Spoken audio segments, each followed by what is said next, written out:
Depuis des décennies, la vie amoureuse du roi Charles III est scrutée de près, de son mariage tumultueux avec la princesse Diana à sa relation indéfectible avec la reine Camilla.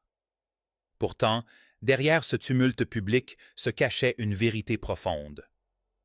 Aujourd'hui, à 76 ans, le monarque a fait une confession rare et intime qui remet en question les idées reçues sur son véritable amour. Dans un moment de sincérité, Charles a dévoilé des émotions longtemps dissimulées par ses devoirs royaux, des regrets et des vérités tues. Cette révélation pourrait-elle changer la perception de l'histoire sur cet homme déchiré entre amour et obligation? De nouvelles révélations de proches de la famille royale, des lettres privées redécouvertes et des moments inédits suggèrent une histoire de passion, de sacrifice et peut-être d'une profonde tristesse. Qui a motivé cet aveu poignant? Et comment remet-il en question tout ce que nous pensions savoir sur le triangle amoureux royal le plus emblématique de notre époque?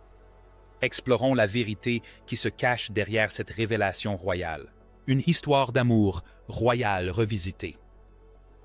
À 76 ans, le roi Charles III a fait une confession émouvante qui éclaire d'un jour nouveau son passé, notamment ses relations les plus marquantes. Pendant des décennies, le monde a cru aux contes de fées de l'histoire d'amour entre Charles et Diana. Mais cette dernière révélation remet en question l'idée que Diana ait été le grand amour de sa vie. Elle le laisse plutôt penser que son cœur a peut-être toujours appartenu à une autre. À l'automne 1977, le destin, discrètement, prépara le terrain pour l'une des relations royales les plus scrutées de l'histoire. Le prince Charles, alors âgé de 29 ans et héritier du trône britannique, rencontra pour la première fois Lady Diana Spencer, une jeune fille timide de 6 ans, issue d'une famille aristocratique. Leur rencontre à Althorpe House, la propriété familiale des Spencer, ne marqua pas le début d'une grande histoire d'amour royal, mais plutôt une simple rencontre fortuite. À l'époque, l'intérêt sentimental de Charles se portait ailleurs, plus précisément sur la sœur aînée de Diana, Lady Sarah Spencer. Leur brève idylle s'estompa peu à peu, laissant Diana au rang de simple connaissance, une adolescente sans prétention, loin des contraintes de la vie royale. Pourtant, même alors, l'innocence et la sincérité de Diana restèrent gravées dans la mémoire de Charles. Elle n'était pas encore devenue cette figure élégante et gracieuse qui allait captiver le monde. Mais les germes de leur future relation étaient discrètement semés. Il faudrait encore 3 ans avant que leurs chemins ne se croisent à nouveau. À cette époque, Diana s'était épanouie en une jeune femme dont le charme discret subjuguait non seulement Charles, mais aussi toute la nation.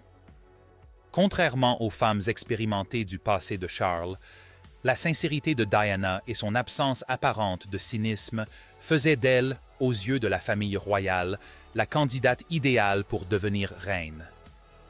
Pourtant, une question troublante demeurait. Diana était-elle la femme que Charles aimait vraiment ou son cœur était-il encore pris ailleurs? Leur idylle commença durant l'été 1980, mais les circonstances semblaient davantage relever du devoir que du destin. Charles, alors âgé d'une trentaine d'années, subissait une pression croissante pour se marier. Son célibat prolongé alimentait les spéculations publiques et la famille royale était impatiente de le voir choisir une épouse convenable. Diana semblait réunir tous les critères. Aristocratique, gracieuse, irréprochable en tout cas, et surtout peut-être adulée du public. Pendant un bref instant, une véritable complicité sembla régner entre eux. Charles, d'ordinaire réservé, semblait attiré par le don naturel de Diana pour nouer des liens avec les gens, une qualité qui lui avait souvent fait défaut. Lors d'un match de polo, un geste subtil, une main posée délicatement sur le dos de Diana alors qu'il se frayait un chemin à travers la foule, offrit un rare aperçu de leur relation. Un moment que le monde allait par la suite disséquer à l'infini, en quête de signes d'amour véritable. Mais était-ce de l'amour ou une mise en scène? Derrière la façade publique soigneusement orchestrée, les tensions couvaient déjà. Charles, un homme profondément marqué par ses devoirs et les attentes de la famille royale, contrastait fortement avec Diana, une jeune femme encore en quête d'elle-même, inconsciente de la tempête qui grondait autour d'elle. Il y avait bien quelques regards complices, des conversations à voix basse et des moments de tendresse, mais au fond, une question persistait. Étaient-ils unis par l'amour ou simplement contraints de se retrouver par l'implacable obligation royale? Des décennies plus tard, la confession sincère de Charles a relancé le débat. A-t-il jamais vraiment aimé Diana comme le monde entier l'espérait, ou son cœur aspirait-il toujours à une autre, même le jour de son mariage? Ces aveux remettent en question le récit d'un conte de fées royales, suggérant plutôt une histoire d'amour impossible et de regrets persistants. La révélation de Charles oblige à réexaminer l'histoire, soulevant une question poignante et douloureuse. Diana fut-elle vraiment l'amour de sa vie, ou leur mariage n'était-il qu'une conséquence du devoir et des attentes? Fiançailles royales, amour ou obligation? À l'été 1980, la relation entre le prince Charles et Lady Diana Spencer, d'une simple connaissance, avait évolué vers quelque chose de plus affirmé, du moins aux yeux du public. La presse britannique avait déjà commencé à spéculer sur la possibilité d'une union royale, brossant le portrait d'une idylle naissante. Pourtant, derrière le faste de la tradition royale, la réalité était bien plus complexe. Charles, alors âgé d'une trentaine d'années, subissait une pression croissante pour se marier. La famille royale britannique, imprégnée de traditions séculaires, attendait de lui qu'il trouve une épouse incarnant la dignité, la grâce et une loyauté indéfectible envers la monarchie. Diana, âgée de seulement 19 ans, semblait correspondre parfaitement à ces critères. Elle était aristocrate, bien élevée et, surtout, adorée du public. Contrairement aux relations précédentes de Charles avec des femmes plus âgées et plus expérimentées, dont beaucoup avaient été entachées de controverses, Diana était perçue comme la partenaire idéale. Sa timidité et sa chaleur authentique ont conquis le cœur d'une nation qui voyait en elle la promesse d'une future reine parfaite. Contrairement à ses prédécesseurs, Diana était perçue comme une future reine capable d'accéder au trône sans scandale ni controverse. Leur idylle, bien que brève, fit sensation dans les médias.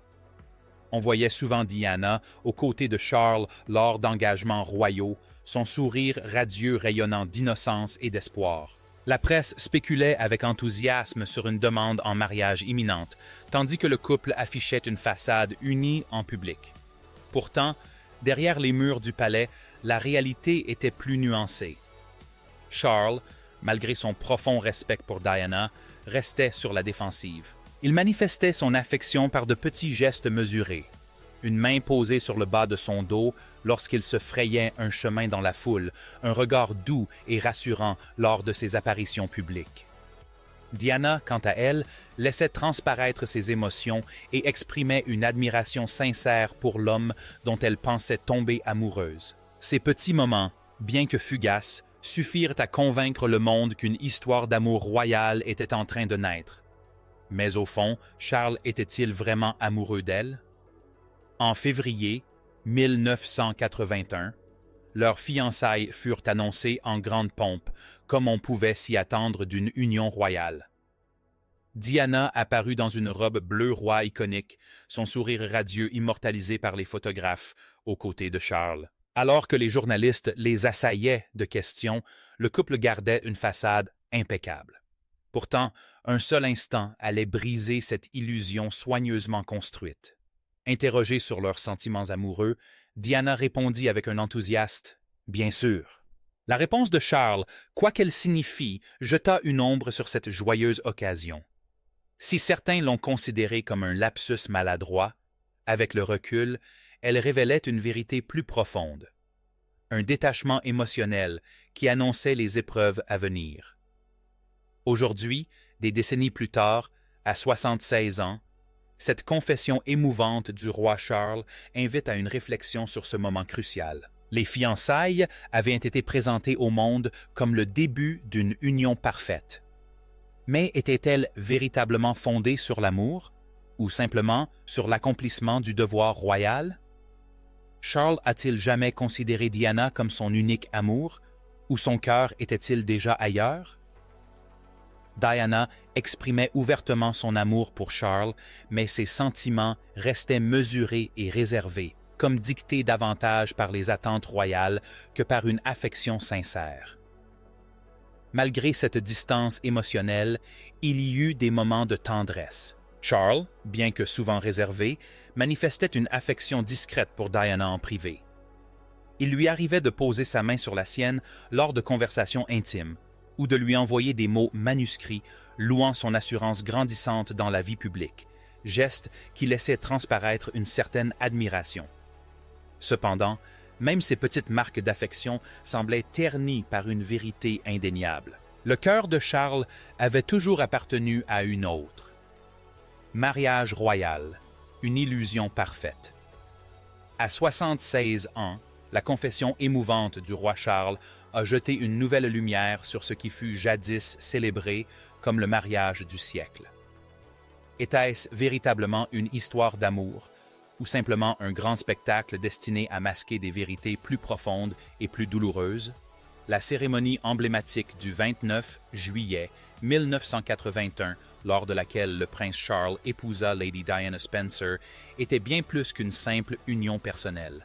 Ce fut un moment d'une importance historique et culturelle capitale qui a captivé le monde entier. Avec plus de 750 millions de téléspectateurs dans 74 pays, le mariage fut un événement planétaire. La cathédrale Saint-Paul, choisie de préférence à la traditionnelle abbaye de Westminster en raison de sa plus grande capacité, devint l'épicentre des festivités royales. Le cortège grandiose, la foule immense venue présenter ses vœux et le déploiement éblouissant de la famille royale offraient un tableau digne d'un conte de fées. C'était tout ce que la monarchie souhaitait projeter. Stabilité, romantisme et la promesse d'un avenir radieux. Diana, incarnant la princesse de conte de fées dont le monde rêvait, descendit de la calèche vêtue d'une robe en taffetas de soie ivoire à traîne de 7 mètres et demi. Elle paraissait parfaite, et pourtant, sous les couches de soie et de satin, les premières fissures de leur histoire commençaient déjà à apparaître. Pour les millions de téléspectateurs, c'était une vision de perfection. Pour Charles et Diana, c'était tout autre chose. Une illusion de perfection, soigneusement construite pour masquer les complexités sous-jacentes. À l'arrivée de Diana à la cathédrale, les acclamations de la foule emplirent l'air. Leurs regards se croisèrent un instant, alors qu'elle remontait l'allée, et le monde retint son souffle. Ce fut un moment d'une grandeur incontestable, mais qu'éprouvait Charles? L'amour ou le poids du devoir? Le bonheur ou l'appel silencieux d'un amour qu'il ne pourrait jamais pleinement s'approprier? Debout devant l'autel, Charles garda son calme, mais son expression sombre trahissait la pression qu'il ressentait. Les vœux furent échangés, non sans une certaine tension. Diana a inversé par erreur l'ordre des noms de Charles, une simple maladresse, mais qui a alimenté les spéculations quant à la profondeur de leur relation. Leur union était-elle fondée sur des attentes plutôt que sur l'amour? Par ailleurs, Charles a notamment omis de prononcer la promesse d'obéissance à son épouse, rompant ainsi avec la tradition royale. Si certains y ont vu un signe de progrès, d'autres l'ont interprété comme une prise de position discrète sur les rapports de force qui allaient planer sur leur mariage. Pour la plupart, il ne s'agissait que de petits détails insignifiants, vite oubliés dans la splendeur de la journée. Cependant, pour ceux qui connaissaient les subtilités du monde royal, ces moments étaient révélateurs. Ils laissaient présager les défis à venir, suggérant que la grandeur de la cérémonie relevait peut-être davantage du devoir royal que de l'amour romantique. Le spectacle se poursuivit avec le retour en calèche au palais de Buckingham, culminant avec le baiser iconique au balcon. Bien que bref et hésitant, ce baiser provoqua l'hystérie dans la foule, scellant l'illusion d'un conte de fées. Mais même alors, Diana confia plus tard qu'un sentiment de solitude commençait à l'envahir. Les pressions de la vie royale, les attentes inflexibles et la distance émotionnelle croissante entre elle et Charles ont assombri la joie de l'événement. Des décennies plus tard, la confession sincère du roi Charles concernant le véritable amour de sa vie éclaire d'un jour nouveau cette journée emblématique. A-t-il jamais vraiment cru à l'histoire d'amour que le monde a vue, ou était-il déjà confronté à une réalité où le devoir primait sur le désir? À l'époque, rares étaient ceux qui osaient remettre en question le récit d'une union parfaite. Pourtant, au fil du temps, il est devenu évident que ce mariage n'était pas le début d'un conte de fées, mais plutôt le commencement d'un parcours complexe. Un parcours marqué par les épreuves, les regrets et un désir inavoué, la parentalité et le fossé royal. L'un des tournants les plus marquants du mariage du roi Charles III et de la princesse Diana fut la naissance de leurs enfants. Mais la parentalité les a-t-elle rapprochés? Ou n'a-t-elle fait qu'accentuer le fossé qui se creusait entre eux? La naissance du prince William, le 21 juin 1982, fut un moment de joie immense pour le couple royal et une étape importante pour la monarchie. Le public découvrit une famille idyllique. Charles et Diana, devant l'hôpital St. Mary, présentaient leur nouveau-né au monde. Malgré son épuisement, Diana rayonnait de chaleur, tandis que Charles, d'ordinaire réservé, laissait transparaître une fierté manifeste. Lorsqu'il posa délicatement la main sur le dos de Diana, ce fut une rare démonstration d'affection en public. Pendant un bref instant, il sembla que leur mariage avait retrouvé un sens nouveau. 2 ans plus tard, le 15 septembre 1984, naissait le prince Harry. Si la naissance de William symbolisait la continuité royale, celle de Harry revêtait une signification plus personnelle et intime pour Diana. Elle l'appelait affectueusement son petit Spencer, soulignant sa ressemblance avec un membre de sa famille. Cependant, la réaction de Charles à la naissance de Harry fut sensiblement différente. Espérant une fille, ses premiers mots « Oh, c'est un garçon, et il est même roux » furent perçus par Diana comme une déception. Bien que Charles finisse par adorer Harry, cette première réaction ressembla davantage à un rejet qu'à une joie partagée. C'était un signe discret mais révélateur de leur rupture émotionnelle. Aux yeux du monde, la famille royale continuait d'afficher sourire et joie, mais en réalité, leur mariage battait de l'aile. La parentalité, tout en apportant du bonheur, a également mis en lumière leur conception divergente de la vie familiale. Pour Diana, la maternité était primordiale. Elle s'est investie corps et âme dans l'éducation de ses fils, leur offrant un environnement chaleureux et bienveillant. Très présente et farouchement protectrice, son approche de l'éducation était fondée sur l'amour et le lien affectif. Sa chaleur et sa simplicité l'ont rendue populaire auprès du public, tout en la distinguant des normes royales traditionnelles. Charles, en revanche, avait grandi au sein d'une monarchie où le devoir primait souvent sur l'affection personnelle.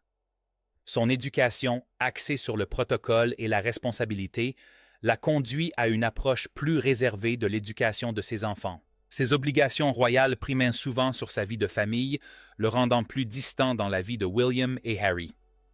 Bien qu'il aimât sans aucun doute ses fils, Charles peinait à combler le vide affectif que Diana comblait si naturellement. Son affection était discrète et réservée, tandis que Diana exprimait ses émotions avec une grande spontanéité. Ces différences ont non seulement mis en lumière leurs styles parentaux respectifs, mais aussi le fossé grandissant qui s'est creusé au sein de leur mariage. À mesure que le dévouement de Diana envers ses fils s'intensifiait, son sentiment d'isolement grandissait également. Les pressions liées à la vie royale, conjuguées à l'éloignement émotionnel croissant d'avec Charles, ont creusé un fossé infranchissable. Elle aspirait à la compagnie et à une approche partagée de l'éducation de ses enfants. Mais Charles restait émotionnellement réservé. Son sens du devoir éclipsait souvent ses rôles d'époux et de père, laissant Diana affronter seule les complexités de la maternité royale. Avec le recul, le roi Charles regrette-t-il de ne pas avoir été plus présent durant ces années formatrices? A-t-il pleinement saisi la profondeur de l'amour que Diana portait à leur fils, ou perçu la solitude qu'elle ressentait en s'efforçant de préserver l'unité de leur famille? Ses aveux émouvants à 76 ans laissent penser que ces questions le préoccupaient encore. Pendant des décennies, la vie amoureuse du roi Charles III a été marquée par deux femmes, la princesse Diana et Camilla Parker Bowles. Aujourd'hui, à 76 ans, ses récentes confessions émouvantes invitent à un nouvel examen de son passé. Camilla a-t-elle jamais véritablement remplacé Diana dans son cœur, ou était-elle simplement la femme qu'il se sentait autorisé à aimer? La réponse se trouve peut-être non seulement dans le récit public, mais aussi dans les vérités émotionnelles cachées qui l'ont longtemps hanté.